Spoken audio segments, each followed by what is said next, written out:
গুম খুনে অভিযুক্ত সামরিক কর্মকর্তাদের সেফ এক্সিটের ঘটনায় ভারতের সম্পৃক্ততা দেখছে ইনকিলাব মঞ্চ।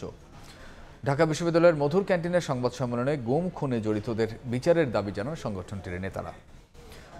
শরীফুল ইসলাম হাদি অভিযোগ করেন, সূক্ষ্ম রাজনৈতিক কৌশলে আয়নাঘরের প্রমাণ মুছে ফেলা হচ্ছে। এ সময় সেফ এক্সিট নেয়া অভিযুক্তদের দ্রুত দেশে ফিরিয়ে বিচারসহ 5 দফা দাবি জানান। আন্তর্জাতিক অপরাধ আদালতে ভারতের বিরুদ্ধে মামলাসহ গুম ও পিলখানা কমিশনের প্রতিবেদন তৈরিতে সাহায্য করা সদস্যদের নিরাপত্তা নিশ্চিতের দাবিও জানান হাদি।